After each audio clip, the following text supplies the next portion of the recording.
Our correspondent Naba Modine is in Port Sudan and joins us live with more on this story.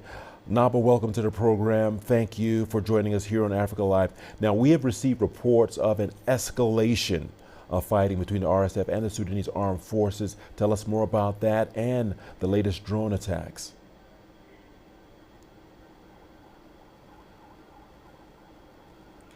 Thank you, Richard. Actually, there is unverified reports about escalation of fighting in Kordofan as the Sudanese army is trying to regain control of some cities and villages that is now under control of the RSF, including Bara and surrounding villages.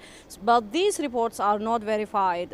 Regarding the drone strike, the RSF targeted two camps in South Kordofan in Kadugli city. One belongs to IOM, International Organization for Migration, and another one in Tagali Abbasiya or Abbasiya Tagali. So those two camps are camps of displaced people.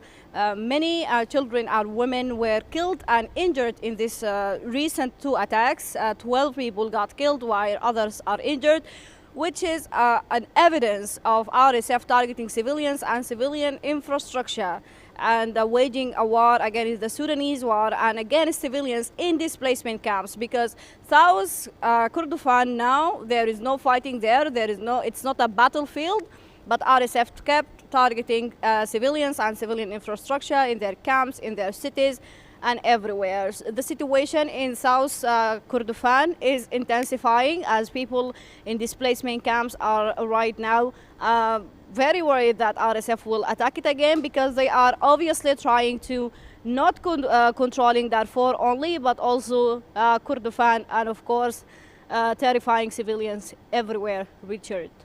Naba, there have been more reports of atrocities committed by the RSF in El-Fasher. How have both the government and the RSF responded to this?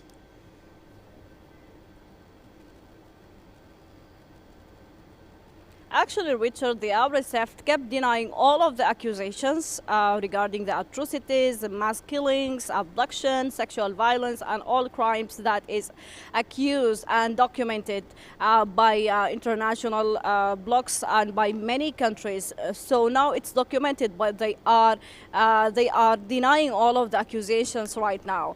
And they are actually carrying out mock trials and mock arrests of some fighters who showed their faces in the videos showing atrocities and killing civilians. So the RSF is denying the accusations, while the Sudanese government right now is pushing on the international community by diplomacy, by also complaining in different platforms regarding the RSF and their supporters in order to designate RSF as a terrorist group and also to disarm them and to stop sending them mercenaries and weapons. So the Sudanese government is pushing on the international community to push on the RSF to de-escalate the fighting and at the same time to stop targeting civilians and civilian infrastructure.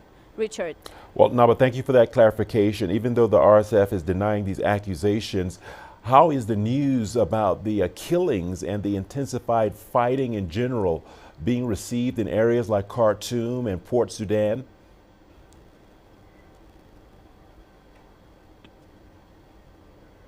Well, Richard, actually the killings, the mass killing in El-Fasher city and in Darfur region generally, although it's unprecedented tragedy, and people are of course right now are very frustrated and very sad about what happened in El-Fasher, but also it triggered a widespread sympathy campaign between Sudanese people and non-Sudanese people. Right now there is a very big social media campaign in every platform, including Facebook, Twitter, everywhere. A lot of hashtags right now are rising regarding stop killing the Sudanese people, stop interfering in the Sudanese affairs, and also talking about the genocide and calling on the international community to push on the RSF supporters to stop supporting them and sending them mercenaries and arms that is killing Sudanese people. So it triggered a widespread sympathy between Sudanese people, and it's the only thing right now in the recent weeks that unified Sudanese people,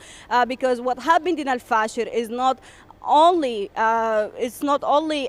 concerning to the Darfur people, but it's also concerning to the Sudanese people who, of course, they are looking for peace. They are looking for de-escalation, but not a conditioned peace that is justifying the humanitarian crisis and the humanitarian tragedy, to intervene in the Sudanese affairs and to, of course, to impose a peace on the Sudanese people, while RSF, of course, are right now are not welcomed by the Sudanese people to participate in any political future. So it triggered wide sympathy in Khartoum, in Port Sudan, in River Nile, everywhere, because it reminds them with a very recent violence that people saw it not only in Darfur, but also in the capital Khartoum in central Sudan, when RSF occupied these cities and they were expelled from recently.